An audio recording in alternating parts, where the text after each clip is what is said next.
설교를 준비함에 있어서 가장 중요하게 생각하는 몇 가지 중에서 특별히 그 성경의 본문 가운데서 말하고자 하는 그 내용을 그대로 전달하고자 굉장히 노력합니다.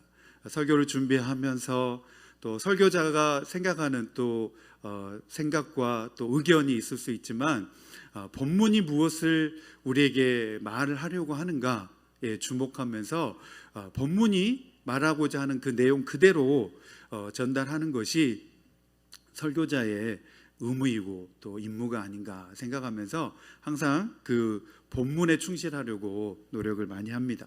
오늘 특별히 고린도전서 11장에 있는 말씀을 함께 여러분과 살펴보려고 합니다. 우리가 잘 알고 있듯이 고린도전서 11장은 성만찬에 관한 주제로 설명되어지고 있는 말씀입니다. 특별히 이 고린도전서 11장 말씀 가운데에서는 초기 교회에서 성만찬이 어떻게 시행되어지고 있었는지에 대해서 설명하고 있는 말씀이 나오는 것을 볼 수 있습니다. 특별히 초대 교회에서 이 성례 전적으로 이 성만찬은 교회 전체적인 공동 식사와 더불어서 이 성만찬이 시행이 되었습니다. 그래서 이 성만찬이 지금과 같이 이렇게 따로 분리되어져서 시행되어졌던 것이 아니라 교회가 모여서 그 모임을 갖고 함께 식사를 하고 그런 다음에 이 성만찬을 진행하였던 것을 우리가 볼 수 있습니다. 그래서 이 초기 교회 공동체 안에서는 성만찬이 이 애찬과 따로 이렇게 분리되어져 있었던 것이 아니라 그것이 하나의 통일체를 이루고 있었다는 것을 오늘 이 고린도전서 11장의 말씀을 통해서 우리가 살펴볼 수 있습니다. 그래서 이 초대 교회 당시에는 교회에서 함께 모여서 애찬을 같이 나눴습니다. 같이 식사를 하고 그런 다음에 이제 성만찬을 나누는 그러한 의식이 진행되어졌습니다. 이때 필요한 음식은 각자가 이렇게 가지고 오는 전통이 이 초대 교회 안에 있었습니다. 그런데 이 교회에는 음식을 가져올 형편이 안 되는 가난한 사람들도 많이 있었습니다. 그래서 부자들이 가지고 온 그 음식을 가난한 자들과 함께 먹는 애찬식을 거행한 다음에 그 다음에 그들은 성만찬을 진행했던 것을 볼 수 있습니다. 그런데 이 고린도 교회 안에서는 다음과 같은 이유로 인해서 심각한 폐단들이 발견되고 있는 것을 볼 수 있습니다. 그것은 무엇이었냐면 비교적 상당한 그 부유한 사람들이 먼저 일찍 교회에 와서 그들이 가지고 온 음식을 먼저 먹는 바람에 이제 비교적 가난한 사람들은 일이 늦게 맞춰졌기 때문에 뒤늦게 교회에 와서 그들이 먼저 먹고 남은 그 음식들을 먹을 수밖에 없었습니다. 심지어는 그 부자들이 먼저 먹고 또 술에 취해 있는 모습을 그 가난한 사람들은 보게 되었습니다. 이러한 이유로 인해서 사도 바울은 이 고린도 교회의 이러한 성만찬의 행태에 대해서 이것이 과연 주님의 그 만찬에 합당한 모습이냐라고 하는 것에 대해서 이것이 주님의 만찬에 합당하지 못하다라고 책망하고 있는 것을 볼 수 있습니다. 바로 이러한 그 고린도 교회 안에는 교회의 심각한 이 윤리적인 문제가 적나라하게 드러나고 있었던 것입니다. 바로 이러한 이해를 바탕으로 우리 고린도전서 11장 17절에서 22절에 있는 말씀을 함께 살펴보기 원합니다. 우리 17절 말씀 제가 먼저 읽고 여러분과 제가 한 절씩 교독해서 읽겠습니다. 내가 명하는 이 일에 너희를 칭찬하지 아니하나니 이는 너희의 모임이 유익이 못되고 도리어 해로움이라. 먼저 너희가 교회에 모일 때 너희 중에 분쟁이 있다함을 듣고 어느 정도 믿거니와 너희 중에 파당이 있어야 너희 중에 옳다 인정함을 받는 자들이 나타나게 되리라. 그런즉 너희가 함께 모여서 주의 만찬을 먹을 수 없으니 이는 먹을 때에 각각 자기의 만찬을 먼저 갖다 먹으므로 어떤 사람은 시장하고 어떤 사람은 취함이라. 너희가 먹고 마실 집이 없느냐 너희가 하나님의 교회를 업신여기고 빈궁한 자들을 부끄럽게 하느냐 내가 너희에게 무슨 말을 하랴 너희를 칭찬하랴 이것으로 칭찬하지 않노라. 아멘, 아멘. 오늘 우리가 조금 전에 읽었던 이 21절과 22절 말씀에 보면 이 고린도 교회에서 이 성만찬의 모습이 어떻게 진행되어지고 있었는지, 그 모습이 어떠했는지를 잘 말해주고 있습니다. 21절과 22절 말씀을 다시 한번 제가 읽어드리면, 이는 먹을 때에 각각 자기의 만찬을 먼저 갖다 먹음으로 어떤 사람은 시장하고 어떤 사람은 취함이라. 어떤 사람은 가난한 사람이죠. 어떤 사람은 취했다라고 하는 것은 먼저 와서 먹었던 부자들이죠. 그리고 너희가 먹고 마실 집이 없느냐? 너희가 하나님의 교회를 업신여기고 빈궁한 자들을 부끄럽게 하느냐? 내가 너희에게 무슨 말을 하랴? 너희를 칭찬하랴? 이것으로 칭찬하지 않노라. 그렇게 사도 바울이 말하고 있습니다. 고린도 교회 부자 성도들은 자신들이 가지고 온 음식을 가난한 자들과 나누지 않고 그들이 먼저 와서 그 음식을 다 먹었습니다. 그리고 늦게 온 사람들, 일을 하고 또 빨리 오지 못한 형편에 있는 가난한 사람들은 늦게 도착했기 때문에 그 음식을 먹을 수 없었고 굶을 수밖에 없었고, 게다가 그것을 먼저 먹고 배부르고 술 취한 그 부자들의 모습을 바라볼 수밖에 없었습니다. 이러한 상황에서 교회의 예배와 성만찬은 은혜로울 수가 없었다는 것입니다. 이 모습 속에 바로 소외되고 또 그 어려움 당한 사람들이 존재했다는 것입니다. 저는 주일학교 때부터 이제 신앙생활을 했는데, 주일학교 시절에는 그냥 교회에서 주는 선물이 좋아서 잘 다녔습니다. 그러다가 중학생이 되어서 이제 수련회를 참석하면서 그곳에서 아주 큰 은혜를 받았습니다. 제가 죄인임을 깨닫고 회심을 경험하고 예수님을 만나게 되었습니다. 그때 이제 예수님과의 첫사랑이 시작이 되었는데, 그 받은 은혜가 얼마나 뜨겁고 감사했는지 집으로 돌아와서 그 당시에는 믿지 않았던 저희 아버지를 전도해야 되겠다, 그 마음을 가졌습니다. 그런데 저희 아버지에 대해서 생각할 때 근엄하고 또 위험 있는 그런 분이었기 때문에 쉽지 않았습니다. 좀 아버지를 어렵게 생각했기 때문에 아버지를 전도한다는 것이 어린 마음에 제가 참 부담이 되었습니다. 그리고 기도한 끝에 그래도 하나님께서 나에게 주신 은혜가 있기 때문에 꼭 아버지를 전도해서 교회로 인도해야 되겠다. 그리고 아버지를 전도해서 꼭 하나님 믿고 예수님 믿게 해야 되겠다. 그리고서 호시탐탐 기회만 엿보고 있었습니다.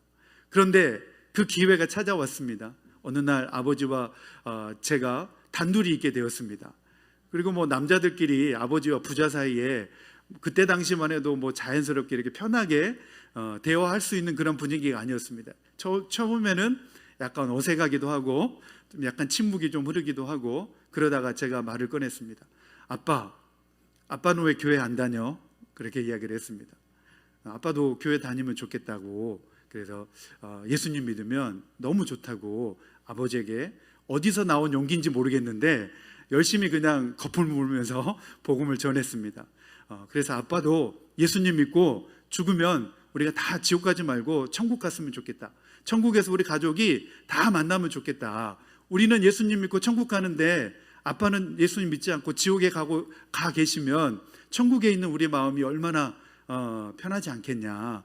우리 가족 모두가 다 예수님 믿고 천국에 가면 좋겠습니다. 내 소원이 있다면 아빠가 예수님 믿고 천국 가는 겁니다. 그리고 그냥 딱 끝내버렸어요. 그리고 이제 아버지의 반응을 한번 살펴봤는데, 아버지께서 제 말을 유심히 듣고 그런 말을 했습니다. 내가 너희들이 교회 다니는 것은 반대하지 않는다. 그런데 나보고 교회 나오라고 하는 말은 이제 안 했으면 좋겠다. 그렇게 말씀하시는 거예요. 그래서 이제 이유가 궁금하잖아요. 왜 아들이 그렇게까지 부탁을 하는데 내가 주워온 자식도 아니고 그럼 어려운 부탁도 아닌데 들어줄 수 있는 부탁인데 왜 그렇게 말씀하실까? 그래서 아버지에게 이제 왜 교회를 안 나오시려고 하시는지 물어봤습니다. 그랬더니 아버지께서 저에게 생전 처음으로 그 마음에 담아둔 이야기를 저에게 하셨어요. 그래서 제가 그 이야기를 듣고서 참 어린 마음에 충격을 좀 적잖게 받았는데, 저희 아버지께서 뭐라고 말씀하셨냐면, 저희 아버지가 이제 청년 때에 군대를 다녀오시고 이제 용돈을 벌 겸 이웃 집에 있는 집에 가서 이제 그 하루 그 품삯을 받는 노동일을 그렇게 하셨던 겁니다. 그런데 이제 그 집이 공교롭게도 교회를 다니는 집이었던 것입니다. 그래서 이제 그날따라 아버지께서 일하는 그날따라 좀 일이 늦게 끝나가지고 그 마당에 있는 그 수도가 있었는데 저녁쯤 이제 해질 무렵 좀 어두움이 이렇게 내리는 그 시간에 이제 아버지께서 그 수도가에서 일하고 왔으니까 손발을 이렇게 씻고 있었답니다. 그런데 교회 다니는 분들이 이제 몇 가정들이 이렇게 그 집으로 찾아와서 그 방으로 들어가더랍니다. 그리고 자기들끼리 예배를 드리고 잠시 후에 자기들끼리 막 저녁 식사를 막 먹으면서 이야기를 하더랍니다. 그리고 분명히 밖에 아버지가 이렇게 수도가에서 씻고 있는 모습을 보았음에도 불구하고 들어와서 같이 음식을 먹자 말 한마디를 하지 않더라는 겁니다. 그래서 그 모습에 아버지께서 마음에 굉장히 좀 상심을 가지셨다는 겁니다. 아니, 교회를 다닌다면서 하나님을 믿는다면서 믿는 사람들이 이렇게 인정머리가 없을 수 있느냐. 그 다음부터 아빠는 교회는 쳐다보지도 않게 되었다. 그런 이야기를 해주셨습니다. 그 말을 듣고서 어린 마음에 저는 할 말을 잃었습니다. 이 순간 뭐라고 말을 해야 되지? 그냥 머리가 아무 생각이 없었습니다. 그리고 나서 이제 제가 아마 그 당시에 전도 폭발을 좀 배웠더라면 전도 폭발 원리대로 좀 잘 설명을 해가지고 저희 아버지를 좀 설득을 했을 텐데 전도 폭발 지금 신청받고 있습니다. 여러분들 많이 신청하셔가지고 꼭 들으셔가지고 또 전도하는 일에 여러분 귀하게 쓰임 받으시기 바랍니다. 네, 그 순간에 이제 저는 뭐 아무 할 말이 없어서 그 말에 뭐라고 제가 대꾸를 하겠습니까? 그래서 근데 그 순간에 아버지에게 그렇게 이야기를 했던 기억이 납니다. 아빠, 사람은 다 불완전해. 사람 보고 하나님 믿는 것이 아니라 하나님을 보고 교회를 다니고 하나님을 보고 믿어야 돼. 사람들은 다 불완전하기 때문에 그래서 다 하나님이 필요한 거야. 이제 그렇게 설명을 하고 말았습니다. 그리고 아버지는 그냥 저의 그 말에 그냥 아무 대답 없이 그냥 그렇게 그 시간이 지나고 말았습니다. 물론 나중에 이제 시간이 지나가지고 저희 아버지도 예수님을 영접하고 교회를 나오기는 하셨습니다. 그런데 이 말씀에 보면 이 고린도 교회 성도들도 오늘 말씀 가운데 보면 분명히 그들도 예배를 잘 드렸고 또 복음을 잘 전해받은 그러한 사람들이었음에도 불구하고 왜 이러한 성찬의 문제 가운데서 이러한 윤리적인 문제들이 나타날 수밖에 없었는가, 그것에 대해서 한번 생각해 보게 되었습니다. 왜 이 고린도 교회 안에 이러한 신앙 윤리적인 문제가 발생되었을까 이렇게 생각해 보았는데 이 대답은 바로 사도 바울이 고린도 교회 성도들을 향하여서 이 성만찬의 제정의 말씀을 회상하는 말씀을 전해주는 그 대목에서 그 해답을 찾아볼 수가 있었습니다. 그래서 첫 번째로는 고린도 교회 안에서 왜 이러한 성만찬에 있어서 그들의 심각한 이 윤리적인 문제들이 발생되어질 수밖에 없었는가. 첫 번째 생각해 보았던 것은 이 고린도 교회들이 이 성만찬에 대한 본질적인 의미를 그들이 올바로 깨닫고 있지 못했다는 것입니다. 여러분, 우리가 신앙생활을 하면서 우리가 왜 이것을 해야 되는지 그 본질적인 의미를 바로 깨닫고 행하는 것이 너무나 중요하다고 생각이 됩니다. 성만찬의 의미가 무엇인가? 오늘 23절에서 25절 말씀에 그렇게 나와 있습니다. 23절과 25절 말씀에 보면 우리 다 함께 한 목소리로 읽겠습니다. 시작. 내가 너희에게 전한 것은 주께 받은 것이니 곧 주 예수께서 잡히시던 밤에 떡을 가지사 축사하시고 떼어 이르시되 이것은 너희를 위하는 내 몸이니 이것을 행하여 나를 기념하라 하시고 식후에 또한 그와 같이 잔을 가지시고 이르시되 이 잔은 내 피로 세운 새 언약이니 이것을 행하여 마실 때마다 나를 기념하라 하셨으니. 아멘, 아멘. 사도 바울은 예수님의 제자 중 누구로부터 이 예수님의 성만찬의 전승에 대해서 전해 듣고 그 성만찬의 전승을 그대로 그 고린도 교회 성도들에게 전달해 주고 있는 것을 볼 수 있습니다. 내가 너에게 전한 것은 주님께로부터 받은 것이다. 곧 주 예수께서 잡히시던 밤에 떡을 가지사 축사하시고 떼어 이르시되 이것은 너희를 위하는 내 몸이니 이것을 행하여 나를 기념하라 하시고 식후에 또한 그와 같이 잔을 가지시고 이르시되 이 잔은 내 피로 세운 새 언약이니 이것을 행하여 마실 때마다 나를 기념하라 하셨으니 그렇게 말씀하고 있습니다.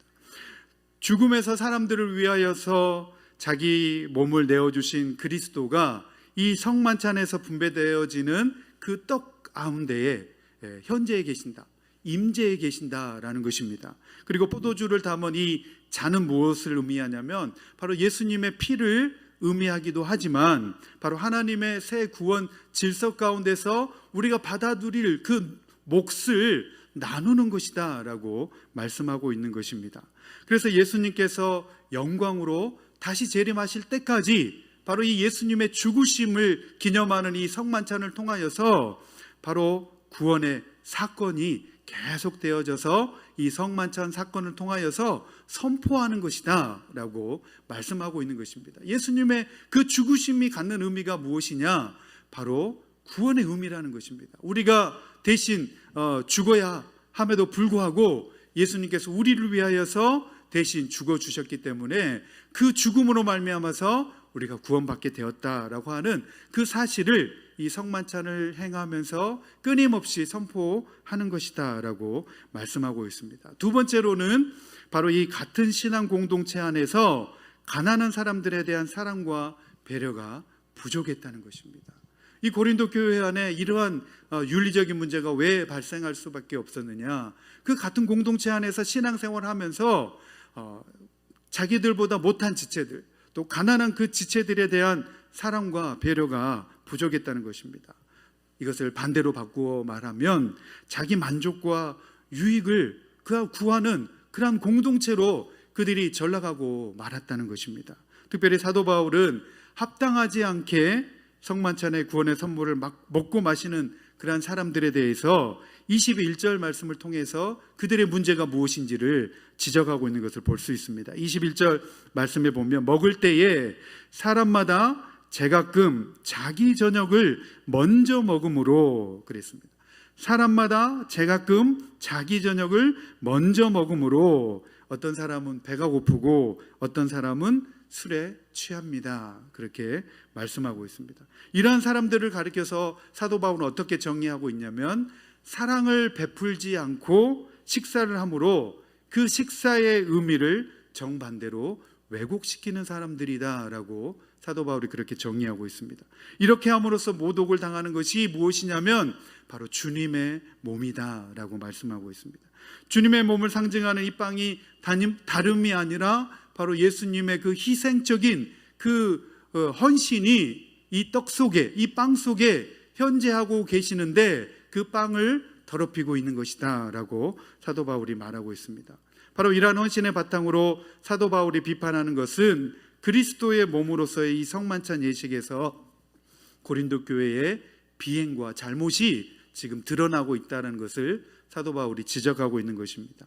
그래서 이 고린도 교회 안에서는 이 공동의 식사를 단순히 각자의 허기를 채우는 그런 일상의 식사의 행위로 그렇게 왜곡시키고 말았다고 사도 바울은 말하고 있는 것입니다. 바로 이 애찬식과 성만찬의 본질을 이 고린도 교회 안에서 지금 심각하게 훼손시키고 있다라고 사도 바울이 말하고 있는 것입니다. 그 애찬의 의미가, 이 본질적인 의미가 그 고린도 교회 안에서는 도저히 찾아볼 수가 없다는 것입니다. 그렇기 때문에 당신들이 지금 행하고 있는 이 만찬과 애찬이 도저히 주님의 만찬이라고 일컬을 수가 없다라고 그렇게 말하고 있는 것입니다. 바로 그 애찬이 무엇이냐? 주님의 희생적인 사랑과 헌신이 그 속에 담겨져 있는 것인데 고린도 교회 안에서는 그것을 찾아볼 수가 없다라고 말하고 있습니다. 제가 대학 다닐 때 이제 예수전도단 활동을 했었는데 예수전도단에서도 이제 여름이 되면 이게 수련회를 갑니다. 그래서 이제 캠퍼스마다 학생들이 이제 모여서 각 캠퍼스마다 이제 모여가지고 중심으로 교제를 하고 말씀을 나누고 또 훈련을 받고 묵상을 하는데 점심시간이 되었습니다. 그런데 이제 식사를 하러 막 갔는데 그날따라 다르게 우리 식사하는 그 테이블에 음식이 다 이렇게 차려져 있는 것입니다. 누군가가 차려 놓았을 정도로 모르게 아주 정성스럽게 차려진 음식이 그 테이블에 있었습니다. 그래서 그 음식을 보고서 감탄이 저절로 나왔습니다. 야, 음식 정말 정성스럽게 너무나 잘 차려져 있다. 그리고 접시와 또 뭐 냅킨 이런 게 다 준비되어 있었는데 그 식사를 함에 있어서 룰이 하나 있었습니다. 마음껏 가져가도 좋습니다. 그런데 그 식사는 자기를 위해서 먹는 것이 아니라 다른 사람들에게 먹여줘야 됩니다. 그 룰이었습니다. 그래서 그 식사를 다른 말로 애찬식이라고 이렇게 불렀습니다. 저는 이제 생전 처음으로 그런 애찬식에 이제 참여를 하게 되었는데 그 음식을 이제 떠가지고 플레이트에 이렇게 떠가지고 자기가 먹는 것이 아니라 다른 사람들, 자기 앞에 있는 그 눈에 보이는 사람들에게 먹여줘야 되는 겁니다. 그때 당시에는 뭐 저보다 나이 많은 징글맞은 형님들도 있었는데 그 형님들이 다가와가지고 저 앞에서 입을 막 크게 벌리는데 먹여달라고 굉장히 망치겠습니다. 반면에 또 어떤 자매들이 막 찾아와서 입 벌리라고 먹여주겠다고 그것도 참 민망했습니다. 그래서 너무 이 애찬식이 처음 접하는 저에게로서는 민망하기도 하고 좀 쑥스럽기도 하고 생소하기도 했습니다. 그런데 그 낯설음과 또 어색함을 깨트리고 내가 아무에게나 이렇게 가서 음식을 먹여주고 또 나도 받아 먹고 하는 가운데에서 제 마음에 뭔가 이 감동이 왔습니다. 그 감동이 무엇이었냐면 그렇지, 우리가 세상 속에 살면서 내 만족과 내 유익과 나를 위해서 나의 배를 채우기 위해서 우리가 그동안 살기에 분주하지 않았던가. 그런데 오늘 이 애찬식을 통하여서 정말 이 천국 공동체의 모습이 바로 이런 모습이 아닐까. 우리 천국에 가면 서로 이렇게 각자 먹여주겠다고 이렇게 기쁨과 웃음꽃이 활짝 핀 그런 이 식탁의 공동체, 바로 이 천국의 공동체가 바로 이러한 모습이 아니겠는가. 잠깐이었지만 저는 그런 천국의 공동체의 모습을 그 애찬식을 통하여서 조금 이렇게 경험할 수 있게 되었습니다. 그래서 이게 다른 사람을 위해서 이렇게 먹여주는 것이 이렇게 행복하고 기쁜 일인지 그때 새삼 이렇게 느끼게 되었습니다. 마찬가지로 이 애찬은 바로 자기 배를 불리기 위한 것이 아니라 부유한 사람들, 더 가진 사람들이 더 갖지 못한 사람들을 위해서 나누라는 것입니다. 나누고 또 가난한 사람들에게 그 음식을 베품으로써 그들이 그 애찬을 통하여서 천국의 기쁨을 맛보는 것입니다. 그리고 그 애찬식이 끝난 다음에 성만찬이 진행되어질 때 그렇지, 예수님께서 죄인된 우리를 위하여서 이렇게 희생하여서 주셨지, 우리를 위해서 죽어주셨지 라고 하는 그 성찬의 의미를 비로소 그 애찬을 통하여서, 그 성찬을 통하여서 깨달을 수 있게 했다는 것입니다. 이 초대교회 안에서는 그러한 성만찬의 그 전통을 통하여서 이 진정한 예수님의 그 희생의 의미를 되새겨 볼 수 있도록 했다는 것입니다. 그런데 이 고린도 교회 공동체 안에서는 각자 먼저 온 사람들이, 부유한 사람들이 먼저 와서 자기들 음식을 다 먹어버리고 가난한 사람들이 일이 뒤늦게 끝나서 그 모임에 참석했을 때에는 그들이 먹고 남은 조금의 음식밖에 먹을 수 없었고 심지어는 그것조차도 먹을 수 없었다는 것입니다. 그리고 그 가난한 사람들이 교회에 와서 도착하여서 바라보았을 때 먼저 먹고 배부른 사람들, 부유한 사람들은 배부르고 술 취해 있는 모습을 바라보았을 때 그들의 심정이 어떠했겠느냐 하는 것입니다. 그러한 애찬식과 그러한 만찬 가운데서 과연 주님의 은혜를 그들이 경험할 수 있었겠느냐는 것입니다. 과연 그들이 이 성만찬의 본질적인 의미를 되새겨 볼 수 있었겠느냐는 것입니다. 바울은 이러한 고린도 교회의 심각한 윤리적인 문제들을 바로 그렇게 말씀하고 있는 것입니다. 그래서 성도가 성만찬에 참여한다는 것은 이렇게 주님처럼 철저하게 자신을 희생하겠다라고 하는 결단의 표현이 있을 때 그 성만찬에 참여할 수 있다는 것입니다. 성만찬에 참여하면서 나도 주님처럼 나 자신을 희생해야 되겠다라고 결단하고 다짐하는 그 시간이 바로 이 성만찬의 시간이라고 하는 것입니다. 이 코로나 팬데믹 가운데서 한국 교회가 사회로부터 많은 지탄과 비난을 받았습니다. 우리도 미국에 살면서 매스컴을 통하여서 그런 기사들을 많이 접하게 되었을 줄 압니다. 이러한 일들을 보면서 한국에서 목회하시는 이정기 목사님이라고 하는 분이 이런 글을 썼던 것을 제가 읽게 되었습니다. 한국 교회가 사회로부터 비난을 받고 있다. 한국 교회가 비난을 받는 것은 너무 기독교적이어서가 아니다. 그리고 너무 종교적이어서도 아니다. 교회가 교회답지 않고 기독교가 기독교답지 않아서 비난을 받고 있는 것이다. 그리고 그 비난받는 주체가 누구인지를 분명히 알아야 된다라고 말씀하면서 이렇게 말씀하고 있습니다. 예수 그리스도의 인격이 지금 사회로부터 비난을 받고 있는 것이냐? 그렇지 않다는 것입니다. 그들의 비난이 향하고 있는 그 지점이 무엇이냐면 바로 그분의 인격을 표방하면서 전혀 그리스도의 인격을 찾아볼 수 없는 그리스도인들을 비난하고 있는 것이다. 바로 그 비난의 대상을 제대로 알아야 된다라고 말씀하고 있습니다. 그리고 기독교의 본질인 사랑이 지금 비난을 받고 있느냐? 그렇지 않다는 것입니다. 사랑을 외면한 종교인들의 위선과 교만과 형식주의가 지금 비난을 받고 있다라고 말씀하고 있습니다. 만고의 진리인 성경이 비난을 받고 있느냐? 그렇지 않다는 것입니다. 성경의 진리를 깨닫지 못하고 진리를 실천하지 못하는 교회의 잘못된 전통과 제도 그리고 교권이 지금 비난을 받고 있는 것이다 라고 목사님께서 그렇게 평가하고 있는 내용을 보게 되었습니다. 이 내용을 읽으면서 굉장히 제 자신을 돌아보게 되었습니다. 너무 안일하게 신앙생활하고 있던 제 모습을 돌아보면서 많은 반성을 하게 되었습니다. 우리 신앙생활 가운데서도 우리가 이처럼 주님의 희생의 의미를 제대로 찾아보지 않는다면 우리 역시도 그러한 비난에서 자유로울 수가 없겠다, 그런 생각을 가져보게 되었습니다. 여러분, 신앙생활하는 목적이 고린도 교회 성도들처럼 자기 만족을 추구하는 것에 있다고 한다면 그것은 심각한 문제입니다. 오늘 우리는 성도다운 삶을 살고 또 우리의 신앙 공동체가 사랑의 공동체가 되기 위해서는 무엇보다도 사도 바울이 말하고 있는 그 말씀에 우리가 주목해야 될 줄 믿습니다. 특별히 교회 안에 가난하고 나보다 못한 이들에게 사랑을 베푸는 삶이 우리에게 필요한 줄로 믿습니다. 우리 공동체가 사랑을 베푸는 그러한 공동체가 되어서 정말 우리 공동체 안에는 한 영혼도 상처받는 영혼이 없도록 하면 좋겠습니다.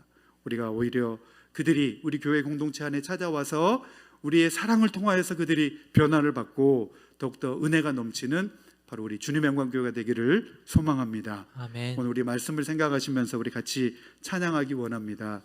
주님의 마음 닮아서 이웃을 사랑하는 교회, 바로 그러한 교회, 우리 교회 되기를 소망합니다.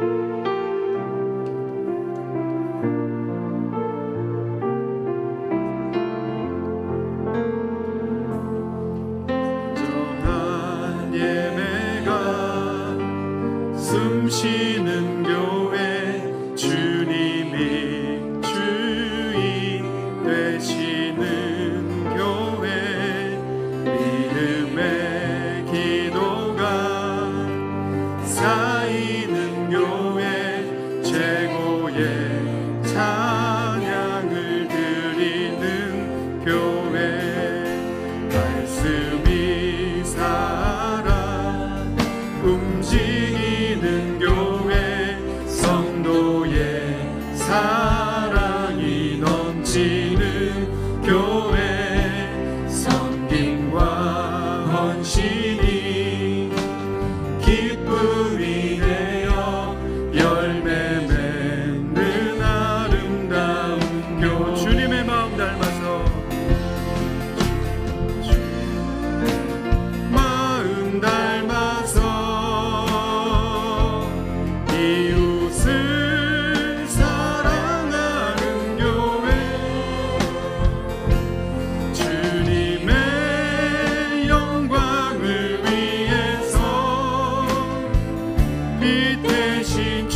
고백합니다. 진정한 예배가 진정한 예배가 숨쉬는 교회 주님이 주인 되시는 교회 믿음의 기도가 쌓이는 교회 최고의 찬양을 드리는 교회 말씀이 살아 움직이는 교회 성도의 사랑이 넘치는 교회 섬김과 헌신이 기쁨이 되어 열매 맺는 아름다운 교 주님의 마음 닮아서 주님의 마음 닮아서 이웃을 사랑하는 교회 주님의 영광을 위해서 이 대신 주님 전하는 교회 사랑의 불꽃이 활짝 피어나 날마다 사랑에 빠지는 교회 주께서 사랑하는 우리 교회가 이런 교회 되게 하소서. 아멘. 이제 우리 같이 기도할 때 이렇게 기도하기 원합니다. 우리 첫 번째로 자기 희생을 통해서 주님을 더욱 닮아가게 하여 주옵소서. 두 번째로 주님과 하나 되어 주님을 더욱 닮아가는 삶을 살게 하여 주옵소서. 세 번째로 주님의 희생의 의미를 찾아볼 수 있는 내 삶이 되게 하여 주옵소서. 우리 그렇게 우리 기도 제목 놓고 주여 한번 부르시고 통성으로 기도합니다. 시작. 주여